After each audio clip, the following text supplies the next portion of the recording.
The massive crystal chamber of Station Omega buzzed with nervous energy as representatives from 47 different species gathered for the most urgent session in galactic history. Ambassador Krill of the Manthari Empire stood at the center.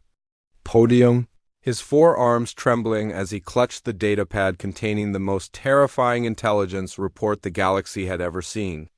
Fellow council members, Krill began, his voice shaking through the universal translator, we face a threat unlike anything our civilizations have encountered. The Corvin Syndicate has developed and deployed the most devastating weapon known to galactic science. The chamber fell silent except for the soft humming of life support systems. Representatives from dozens of worlds leaned forward in their seats, sensing the gravity of the moment. The Vexian delegate, a being of pure crystalline structure, flickered with anxiety while the gaseous nebulons compressed themselves into tight, fearful spheres. They call it dihydrogen monoxide, Krill continued, his voice dropping to barely above a whisper.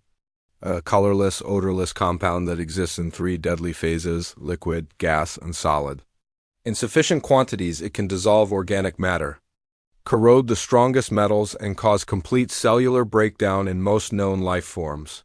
A collective gasp rippled through the assembly. The mighty Drakmori warriors, feared throughout the outer rim for their battle prowess, shifted uncomfortably in their reinforced seats.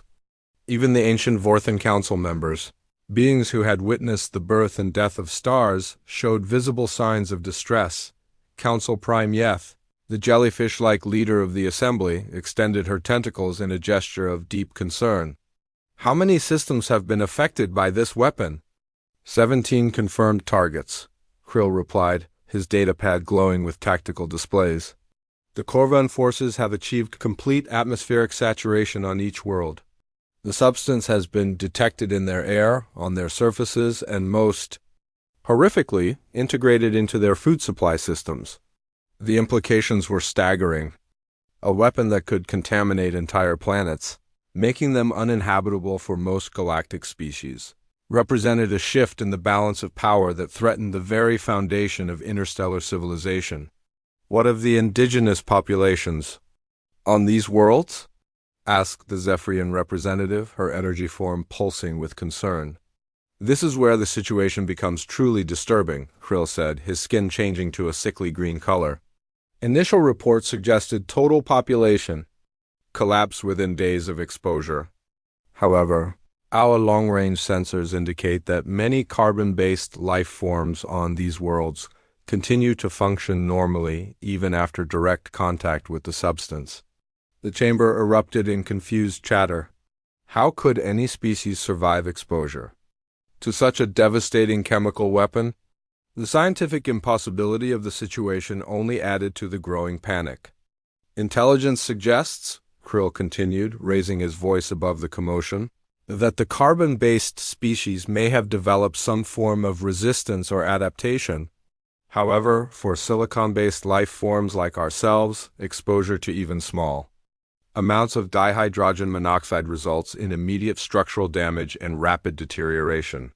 The Crystalline Confederation representative stood up, his geometric form refracting light in sharp, agitated patterns. My people have run extensive simulations. This compound would dissolve our neural networks within minutes of contact. It represents an existential threat to our very existence. The Corvin Syndicate has effectively created a weapon that targets our fundamental biology, added the Mineral Collective delegate. They have found a way to weaponize the very building blocks of destruction against silicon-based life. Council Prime Yeth's tentacles curled in distress as she processed the information. The political implications were enormous. If the Corvin Syndicate could deploy dihydrogen monoxide at will, they could potentially eliminate entire species from the galactic community while leaving carbon-based allies unharmed. What do our military advisors recommend? She asked. General Jex of the United Defense Corps stepped forward, his metallic form clanking against the chamber floor. Traditional military response appears ineffective. Our ships cannot operate in environments saturated with this substance. Our weapon systems would corrode before they could engage the enemy. We are facing a weapon that neutralizes our technological advantages. There must be some defense, insisted the Plasma Federation representative. No weapon is perfect. Our scientists have been working around the clock, Krill said. However, the universal solvent properties of dihydrogen monoxide make conventional protective measures useless. It dissolves most known materials and can exist in multiple phases simultaneously. The chamber fell into grim silence as the delegates contemplated the magnitude of the threat. Centuries of galactic peace and cooperation seemed to be crumbling. In the face of a single, devastating weapon, there is one possibility, Krill said hesitantly. Our intelligence networks have identified a species that may possess natural immunity to this compound. Which species? Council Prime Yeth asked. The humans from Sol 3, Krill replied. They have recently joined the galactic community and demonstrate unusual resistance to substances that would be lethal to most civilized species. They consume toxic alkaloids for pleasure, expose themselves to harmful radiation for recreation, and seem to thrive in environments that would kill most other beings. The mention of humans caused a different kind of murmur to spread through the chamber. These strange bipedal mammals from the galaxy's edge had gained a reputation for their bizarre customs and apparent lack of fear regarding dangerous substances. They had joined the Galactic Council only recently, and their integration had been marked by a series of cultural misunderstandings and scientific anomalies. Their physiology is carbon-based, noted the Biochemical Research Division head. If our theories about resistance patterns are correct, they might be able to investigate the contaminated worlds without suffering immediate harm. Their psychological profiles suggest an unusual tolerance for risk, added the Xenopsychology Department representative. They regularly engage in activities that most species would consider suicidal. Council Prime Yeth considered the options. The humans were still considered newcomers to galactic civilization, primitives from a backwater system who had somehow stumbled upon faster-than-light travel. Their technology was crude by galactic standards, and their social structures seemed chaotic and unpredictable. However, their apparent immunity to various toxic substances had been noted in their application for council membership. They had consumed compounds during their initiation ceremonies that had sent several delegates to medical facilities, yet they showed no adverse effects. The risk is enormous, General Jex warned. If we send humans to investigate and they are overcome by the weapon, we lose our only potential advantage. And if we do nothing, Council Prime Yeth replied, we face the complete annihilation of silicon-based civilization. The debate continued for hours, but the conclusion was inevitable. The humans represented the galaxy's only hope for understanding and potentially countering the dihydrogen monoxide threat. Their strange biology and apparent resistance to dangerous substances made them uniquely qualified for this mission. Very well, Council Prime Yeth announced. Contact the human vessel Endeavor. Inform them that the Galactic Council has a mission requiring their unique capabilities. Tell them we need their help to investigate the most dangerous weapon in galactic history. As the emergency session concluded, delegates dispersed to their respective homeworlds with heavy hearts. The galaxy they had known was changing, and their survival might depend on the courage and strange biology of the newest members of their community. Captain Lisa Rodriguez was reviewing stellar cartography data in her ready room when the priority transmission alert chimed through the Endeavor's communication system. The sound was one she had heard only twice before during her 10-year career, and both times had resulted in missions that changed the course of human space exploration. "Bridge to Captain," came the voice of her communications officer, Lieutenant Marcus Webb. "We're receiving an emergency transmission from the Galactic Council. Highest priority code, sir." Rodriguez set down her data pad and made her way to the bridge. The Endeavor was a mid-sized exploration vessel, one of humanity's newer designs built specifically for long-range missions into unknown sectors of the galaxy. Her crew of 43 represented the best of human space exploration. Talent, though by galactic standards they were still considered primitive newcomers.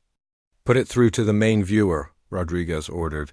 Settling into her command chair, the screen flickered to life, showing the familiar crystalline interior of the Galactic Council chambers. Ambassador Krill's four-armed form appeared, his usually composed demeanor replaced by obvious anxiety. "Captain Rodriguez," Krill began, his voice carrying the strain of recent events. "The Galactic Council requires immediate human assistance with a crisis of unprecedented magnitude. The Corvin Syndicate has deployed a weapon of mass destruction across 17 star systems." Rodriguez exchanged glances with her first officer, Commander David Park, who had moved to stand beside her chair. "What kind of weapon, Ambassador?" "Dihydrogen monoxide," Krill replied, his skin shifting to a pale green color. "A universal solvent capable of dissolving organic matter and corroding most known materials. The substance has been deployed in liquid, gaseous, and solid phases, achieving complete environmental saturation on targeted worlds." Rodriguez felt her eyebrows rise. "Did you say dihydrogen monoxide?" "Affirmative. Our scientific analysis indicates it poses an existential threat to most galactic species. However, intelligence suggests that carbon-based life forms may possess some form of natural resistance to its effects." Lieutenant Tom Hayes, the ship's chief science officer, had been monitoring the transmission from his station. He turned in his chair, his expression a mixture of confusion and disbelief. "Captain, permission to speak?" Rodriguez nodded. "Go ahead, Lieutenant." "Ambassador Krill," Hayes said, addressing the screen directly, "when you say dihydrogen monoxide, you are referring to H2O, correct? 2 hydrogen atoms bonded to 1 oxygen atom?" "That is the correct molecular structure," Krill confirmed. "Are you familiar with this compound?" Hayes ran a hand through his sandy hair, a gesture Rodriguez recognized as his way of processing particularly absurd information. "Ambassador, dihydrogen monoxide is what we call water. It's not a weapon. It's essential for human life." The silence that followed was telling. Krill's 4 arms moved in what the crew had learned to recognize as extreme agitation among his species. "You are certain of this identification?" "Absolutely certain," Hayes replied. "Water makes up roughly 60% of human body mass. We consume it daily for survival. We use it for cleaning, recreation, and countless industrial processes." Rodriguez stood and walked closer to the screen. "Ambassador, I need to understand something. Are you telling me that the entire Galactic Council considers water to be a weapon of mass destruction?" "The compound you call water is indeed capable of dissolving silicon-based life forms," Krill explained. "It disrupts crystalline structures, causes gaseous beings to condense involuntarily, and can corrode metallic species. For most Council members, exposure to dihydrogen monoxide is potentially fatal." The revelation hit the bridge crew like a physical blow. Rodriguez looked around at her officers, seeing the same mixture of amazement and understanding on their faces. The galaxy was far more diverse than humanity had initially realized, and that diversity extended to basic biochemistry. "So when the Corvin Syndicate sprays water on planets," Commander Park said slowly, "they're committing acts of chemical warfare from the perspective of silicon-based observers." "Precisely," Krill confirmed. "The affected worlds have been rendered uninhabitable for most galactic species. We need humans to investigate these systems and determine if there is any way to neutralize the threat." Rodriguez felt the weight of the moment settling on her shoulders. Humanity had been seeking ways to prove their worth to the galactic community ever since joining the Council. Their technology was primitive compared to most species. Their military capabilities were limited, and their cultural practices were often viewed as bizarre or dangerous. But now, through a quirk of biochemistry, they had become the galaxy's only hope for dealing with what others saw as the ultimate weapon. "We'll need detailed information about the affected systems," Rodriguez said. "Navigation data, planetary conditions, any intelligence about Corvan activities in those sectors." "All available data is being transmitted to your vessel now," Krill replied. "Captain, I must emphasize the importance of this mission. If the Corvin Syndicate's weapon cannot be countered, it could mean the end of silicon-based civilization as we know it." After the transmission ended, Rodriguez called for a senior staff meeting in the ship's conference room.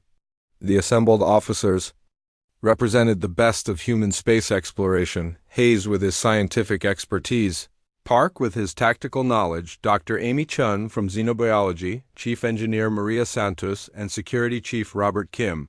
Thoughts? Rodriguez asked, settling into her seat at the head of the table. This is either the greatest opportunity in human history or the most elaborate practical joke the galaxy has ever seen, Hayes said. An entire civilization is terrified of something we consider a basic necessity. Dr. Chun consulted her datapad. From a xenobiological perspective, it makes perfect sense. Most council species evolve from silicon-based chemistry or exist in gaseous or crystalline states. To them, water would indeed be dangerous. The tactical implications are staggering, Commander Park added. If the Corvin Syndicate is really using water as a weapon, they've found a way to terrorize most of the galaxy while providing humanitarian aid to carbon-based worlds. Chief Santos leaned forward. Captain, we need to consider the possibility that there's more to this than simple water spraying. Maybe the Corvins have found a way to weaponize H2O that we don't understand. Security Chief Kim nodded in agreement. We should approach this with full caution. Even if it's just water to us, we don't know what other compounds might be mixed in or what delivery methods they're using. Rodriguez studied the faces around the table. Each officer brought a different perspective to the situation, but all shared the same sense of opportunity and responsibility. Humanity had been given a chance to prove themselves on the galactic stage. Here's what we're going to do, she decided. We'll investigate the most recently affected system first. Full scientific analysis, complete environmental monitoring, and careful documentation of everything we find. If this is really just a water weapons crisis, we'll solve it. If there's something more dangerous involved, we'll figure that out too. What about the Council? Park asked. Should we inform them about the true nature of dihydrogen monoxide? Rodriguez considered this carefully. Not yet. Let's gather more information first.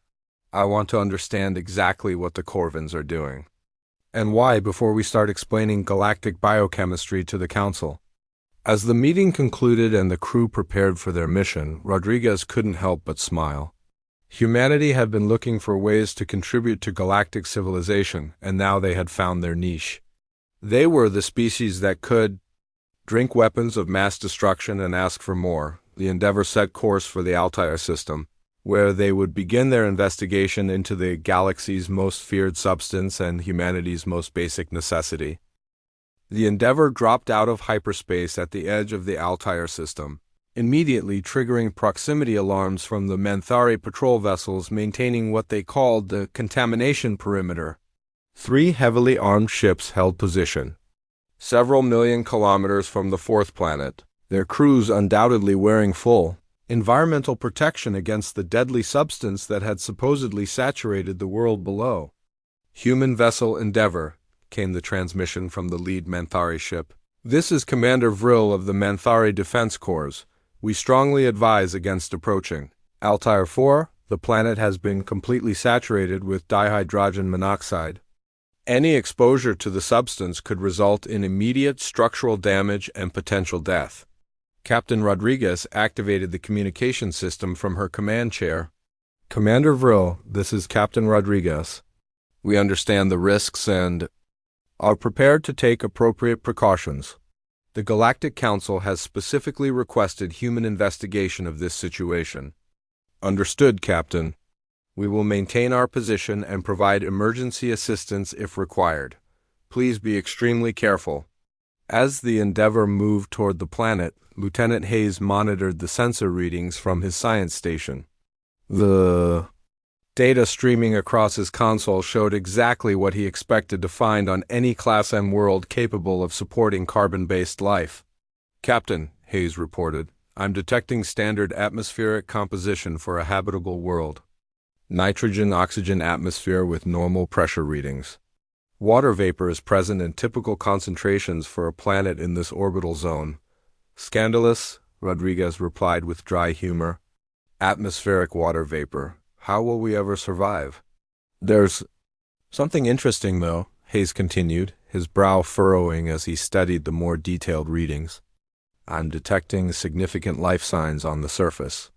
Large population centers, active energy signatures, and what appears to be normal industrial activity. Commander Park looked up from his tactical station. According to the council briefing, the indigenous population should have been eliminated by now. The report suggested total ecological collapse within days of the Corvan attack. Maybe they found shelter, suggested Dr. Chun from her xenobiology station, or developed some kind of immunity. Rodriguez studied the readings on her command display. The planet below looked remarkably normal for a world that had supposedly been devastated by chemical weapons. Take us into orbit, but maintain full sensor sweeps. I want to know exactly what we're dealing with before we go down there. As the Endeavour established orbital position, the crew began comprehensive scans of the planet's surface. The results were puzzling from the perspective of a world under chemical attack, but perfectly normal from the viewpoint of any habitable planet. I'm reading extensive surface water, Hayes reported. Lakes, rivers, and what appears to be a significant ocean covering approximately 70% of the planet's surface. It's just like Earth, Dr. Chun observed. If this is what the galaxy considers a weapon-saturated world, then our homeworld must seem like a chemical weapons testing facility. The life signs are even more interesting, Hayes continued. I'm detecting the indigenous Altarian population in their normal habitat areas. No signs of mass casualties, refugee movements, or emergency response activities. Rodriguez made her decision. Prepare the shuttle for surface reconnaissance. Full away team with environmental suits, just in case there's something we're not detecting from orbit. Captain, Commander Park interjected, shouldn't we maintain more caution? Even if this is just water, we don't know what else might be mixed in. Agreed, Rodriguez replied, but we need ground truth. The Council is depending on us to understand this situation, and we can't do that from orbit. An hour later, the Endeavour's shuttle descended through Altair 4's atmosphere toward the largest population center on the southern continent. The city of Kethmoran spread across a river delta, its crystalline spires rising gracefully from carefully maintained gardens and waterways. Dr. Chun monitored the atmospheric readings during descent. Everything checks out normal. Standard breathing mixture, no toxic compounds detected, and the water vapor concentration is well within safe parameters for human exposure. The shuttle touched down in a public plaza outside the city center where curious Altarian citizens had gathered to observe the unusual visitors.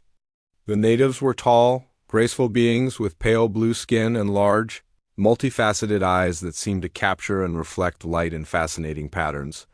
Security Chief Kim led the away team out of the shuttle, his environmental suit sensors recording everything while his hand rested casually on his sidearm. Dr. Chun followed, her xenobiology equipment scanning the local population for signs of distress or chemical exposure. The locals don't appear to be suffering from any kind of contamination, Chun reported through the COM system. Their vital signs are normal, and they're moving with typical Altarian grace patterns. An elderly Altarian approached the human team, his skin shifting to welcoming gold and blue patterns that the Universal Translator interpreted as formal greeting protocols. Welcome, Sky Travelers. I am Kelth, Administrative Coordinator for this district. We are honored by your presence. Rodriguez stepped forward, her environmental suit making her movements somewhat clumsy compared to the natives' fluid motions. Kelth, we're investigating reports of a chemical attack on your world. Are you and your people safe? Kelth's skin patterns shifted to what the translator indicated was confusion mixed with concern. Chemical attack? There has been no attack on our world. We are safe and well. But the Corvan Syndicate, Hayes interjected, they deployed dihydrogen monoxide across your planet. Our intelligence reports indicated it was a weapon. Ah, Kelth's patterns brightened considerably, shifting to what appeared to be joy and gratitude. You speak of the great gift. Yes, the tree beings came from the sky many cycles ago. They provided us with the clear liquid that saved our world. The away team exchanged glances through their helmet visors. A gift? Rodriguez asked. Indeed, Kelth continued, his skin now displaying vibrant patterns of celebration. Our world had suffered through 7 seasons of drought. Our reservoirs were empty, our crops were failing, and our people faced great hardship.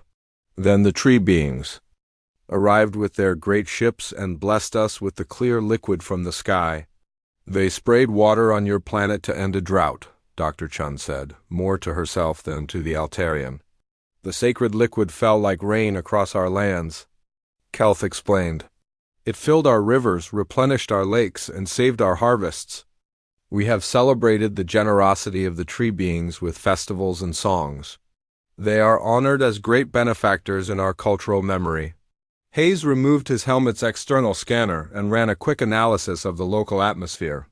Captain, the air is completely safe for human respiration. Standard oxygen levels, no toxic compounds, and normal humidity. Show us some of this clear liquid, Rodriguez requested. Kelth led the away team to a nearby fountain where the substance in question bubbled and flowed in decorative patterns.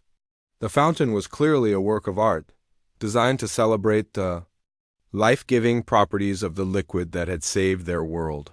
Hayes knelt beside the fountain and activated his suit's sampling equipment. The readouts confirmed what he already knew, pure H2O with trace minerals typical of any natural water source. This is just water, he announced to the team. You are certain? Kelth asked, his patterns shifting to amazement. You can identify the sacred liquid? We can do more than identify it, Hayes replied. He stood up, removed his helmet completely, and cupped some of the fountain water in his hands. The gathered Altarians gasped, their skin patterns shifting to alarm. Friend. Hayes, Kelth cried out, you must not touch the sacred liquid directly. It is too pure, too powerful for direct contact. Hayes looked at the clear liquid in his hands, then at the crowd of concerned aliens watching him.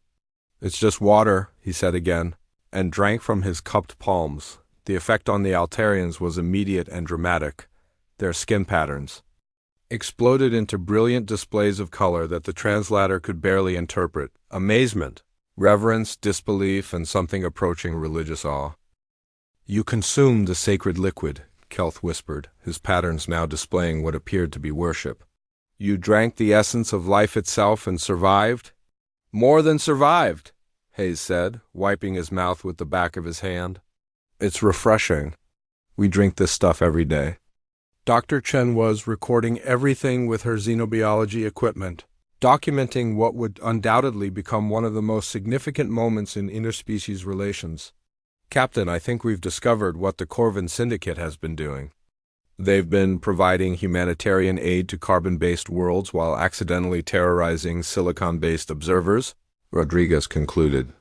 The greatest weapon in galactic history is actually disaster relief.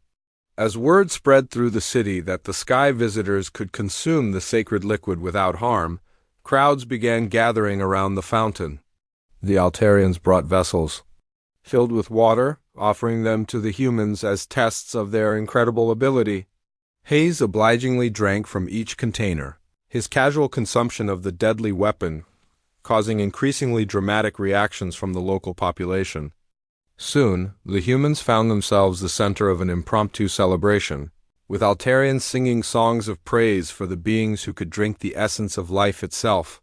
We need to contact the Council, Rodriguez decided.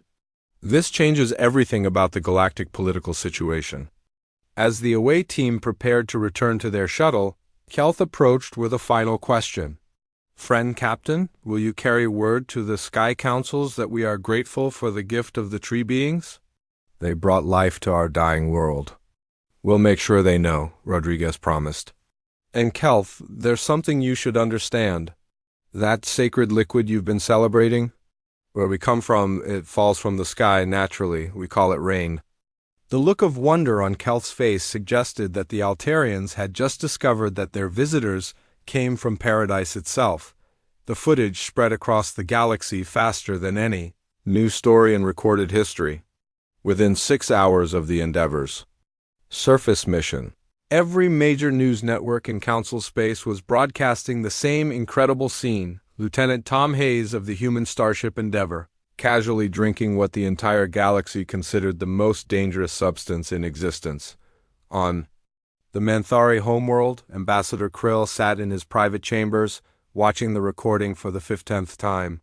His forearms trembled as he observed the human lift-cupped hands, filled with dihydrogen monoxide to his lips and consume it as if it were the most natural thing in the universe. "Impossible," Krill muttered to his aide, a younger Manthari named Trix, who had been monitoring galactic communications. "No living being can survive direct ingestion of dihydrogen monoxide. It dissolves organic compounds, breaks down cellular structures, and causes immediate systemic failure. Yet the human appears completely unaffected," Trix observed, studying the data streaming across his workstation. "Our sensors confirm that the substance he consumed was indeed pure H2O with standard mineral content. No protective additives, no neutralizing agents, just raw dihydrogen monoxide." "Play it again," Krill commanded, the holographic display showed. Hayes kneeling beside the Altarian fountain, scooping up the clear liquid, and drinking it while surrounded by amazed alien observers. The human's casual manner and obvious enjoyment of the substance defied everything the galactic scientific community understood about biochemistry and survival. Meanwhile, emergency sessions were convening on dozens of worlds as political leaders, military commanders, and scientific advisors struggled to comprehend the implications of what they had witnessed. The Vexian Crystal Council had gone into emergency meditation, their crystalline forms flickering with confused energy patterns as they processed the impossible data on the gaseous world of Nebula Prime. The Nebulan Collective compressed themselves into tight formation, their normally flowing forms rigid with shock. "If the humans can consume dihydrogen monoxide without harm," their speaker announced, "then everything we understand about the nature of chemical weapons must be reconsidered." The Drakmori High Command, proud warriors who had never retreated from any battlefield, found themselves facing a truth that challenged their understanding of courage itself. If humans could drink the galaxy's most feared weapon as a casual beverage, what did that say about the relative strength of different species? Aboard the Endeavour, Captain Rodriguez was fielding emergency communications from across known space. Her ready room had become a diplomatic hub as representatives from dozens of species demanded explanations, clarifications, and detailed analysis of human resistance to dihydrogen monoxide. "Captain Rodriguez," came the voice of Council Prime. "Yet through the quantum communication array, we need to understand the mechanism behind your species' immunity. Is this a result of genetic modification, advanced medical treatment, some form of technological enhancement?" Rodriguez looked across her desk at Lieutenant Hayes, who was still casually sipping from a glass of the deadly weapon while reviewing xenobiology reports. "Council Prime, I think we need to have a fundamental discussion about the nature of dihydrogen monoxide and its effects on different forms of life." "Please proceed," Yeth replied, her translation matrix carrying undertones of desperate curiosity. Hayes leaned forward, setting down his glass. "Council Prime, what your species call dihydrogen monoxide, we call water. It's not a weapon to carbon-based life forms. It's essential for our survival." "Essential for survival?" The Vexian representative's voice crackled with disbelief. "But our scientific analysis clearly shows that dihydrogen monoxide dissolves silicon-based matrices, disrupts crystalline structures, and causes immediate condensation in gaseous life forms." "That's absolutely correct," Dr. Chun interjected, joining the conversation from her xenobiology station. "Water is indeed dangerous to silicon-based life, crystalline beings, and species that exist in gaseous states. But for carbon-based organisms, like humans, Altarians, and many other species, water isn't just safe, it's necessary for cellular function." The silence that followed was profound. Rodriguez could imagine the shock waves rippling through the various species' command structures as they processed this information. The galaxy's most feared weapon was actually a basic necessity for a significant portion of the galactic population. "You mean to tell us?" came the voice of the Mineral Collective representative. That the Corvin Syndicate has been providing humanitarian aid while we interpreted their actions as acts of war. Essentially, yes, Rodriguez confirmed. They've been ending droughts and providing water to carbon-based worlds while inadvertently terrifying silicon-based observers. The political implications were staggering. For decades, the Corvin Syndicate had been classified as a terrorist organization, their ships hunted by Council forces, their trade routes blocked, and their diplomatic overtures rejected. Meanwhile, they had been attempting to provide disaster relief to struggling worlds. This explains so much, Hayes added, consulting his analysis reports. The 17 attacked worlds all show signs of previous drought conditions. The Corvans weren't committing acts of war, they were responding to humanitarian crises. But why did they not communicate their intentions? Asked the Zephyrian representative. Why did they not explain that they were providing aid rather than deploying weapons? Dr. Chun pulled up her xenobiology files on the Corvan species. According to our data, the Corvans are plant-based life forms. They evolved on a world with abundant water resources. To them, the concept of water as a weapon would be incomprehensible. They probably assumed that any intelligent species would recognize the beneficial nature of H2O. They thought we were being dramatic, Rodriguez realized. When silicon-based species panicked at the sight of water, the Corvans probably interpreted it as cultural expression rather than genuine fear. The ramifications extended far beyond simple misunderstanding. The galactic military had spent enormous resources developing defenses against dihydrogen monoxide weapons. Research facilities had been constructed to study the compound's effects. Trade agreements had been restructured to avoid contact with Corvan-controlled space. We need to contact the Corvan Syndicate immediately, Council Prime Yeth declared. This situation requires immediate clarification and resolution. There's something else, Hayes said, his expression growing thoughtful. Our analysis of the affected worlds shows that the Corvans have been incredibly selective in their target selection. Every world they've attacked was experiencing severe drought conditions.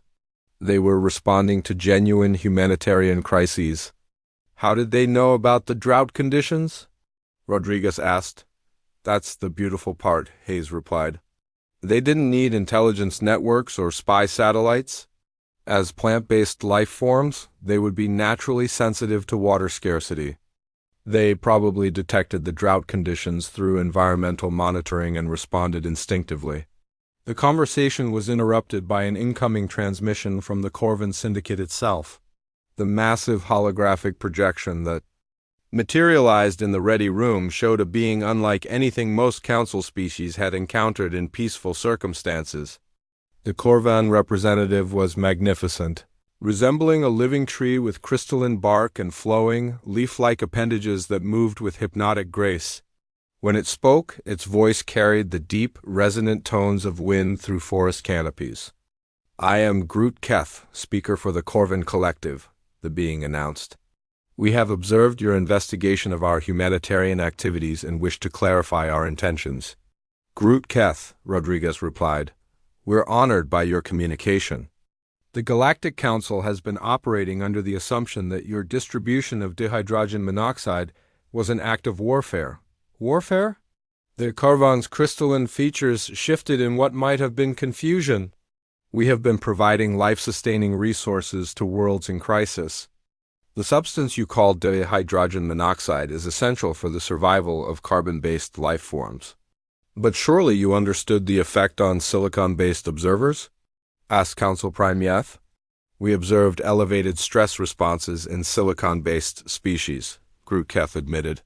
However, we interpreted these reactions as cultural expressions of gratitude. Many species demonstrate emotional responses to beneficial treatments. The magnitude of the misunderstanding was breathtaking. Two completely different biochemistries had looked at the same substance and reached opposite conclusions about its nature. What silicon-based life saw as a weapon of mass destruction, carbon-based life recognized as the foundation of existence. The drought conditions on the affected worlds were severe, Groot Keth continued. Our sensors detected failing ecosystems, dying vegetation, and water table depletion. We responded with emergency aid distribution. And the panic from council species? Rodriguez asked. We assumed it was ceremonial. Many cultures have elaborate rituals surrounding the receipt of aid. We thought the fear responses were part of formal gratitude protocols. Dr. Chun began laughing, a sound that probably confused every non-human listening to the conversation. They thought we were being polite, she explained. When silicon-based species fled in terror from water, the Corvans thought it was a cultural courtesy. The revelation changed everything.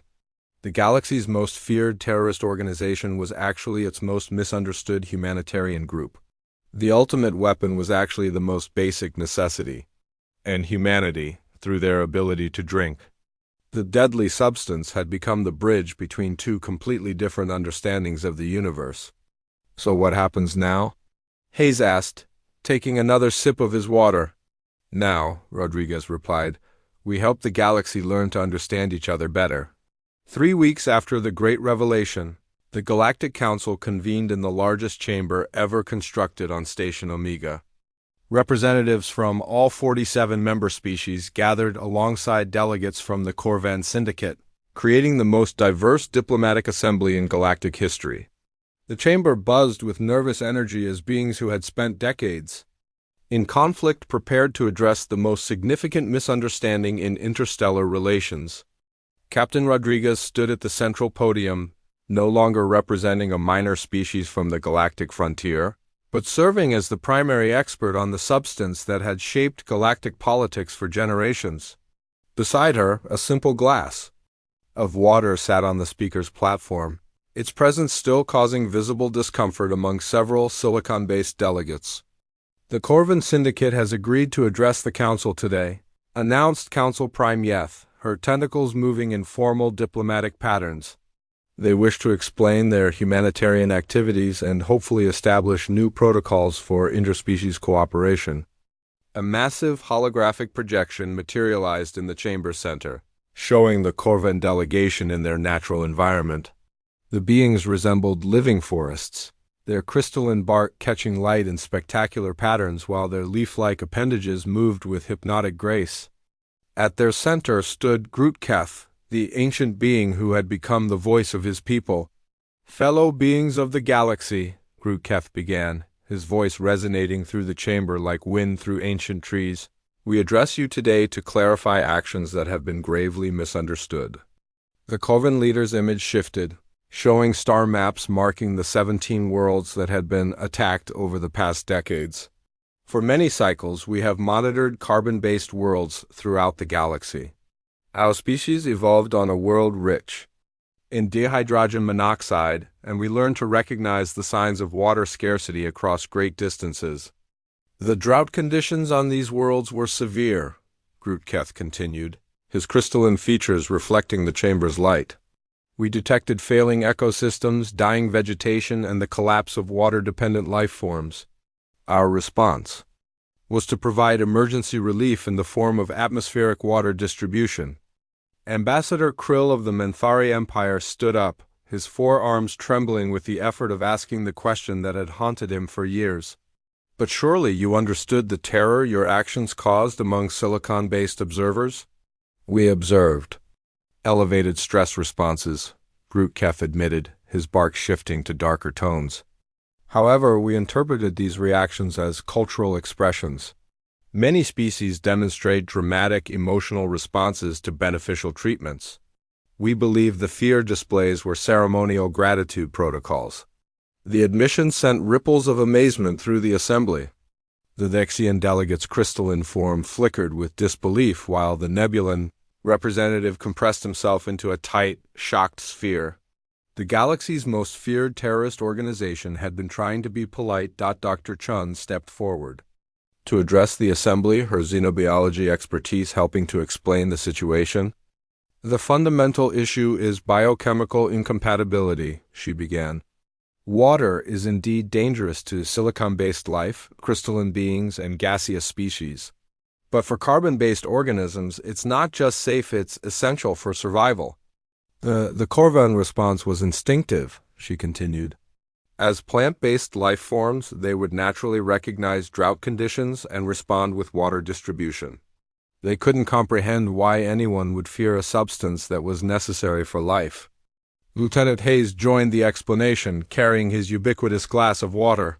From a human perspective, the Corvan actions represent the largest humanitarian aid operation in galactic history. They've provided disaster relief to billions of carbon-based beings across 17 star systems. But the panic, the military responses, the economic sanctions, protested the Crystalline Confederation representative. How could such massive misunderstanding persist for so long? Because nobody asked, Rodriguez replied simply. Silicon-based species saw water as a weapon and responded accordingly. Carbon-based species received aid and were grateful. The Corvans saw the gratitude and continued their work. Nobody bothered to communicate across the biochemical divide. The implications were staggering. Decades of galactic policy had been based on a fundamental misunderstanding of basic chemistry. Military budgets had been allocated to defend against humanitarian aid. Diplomatic relations had been severed over acts of charity. "What do you propose we do about this situation?" asked Council Prime Yeth. "We establish new protocols," Rodriguez replied. The Corvan Syndicate should be officially reclassified from terrorist organization to humanitarian aid society. Water should be removed from the banned substances list and recognized as essential for carbon-based life. More importantly, added Hayes, we need to improve interspecies communication. This crisis happened because different biochemistries led to completely different interpretations of the same substance. Groot Keth's image nodded in agreement. The Corvan Collective proposes the establishment of joint aid distribution centers. We possess the technology for large-scale water distribution. Silicon-based species possess advanced environmental monitoring systems. Carbon-based species like humans can serve as intermediaries and coordinators.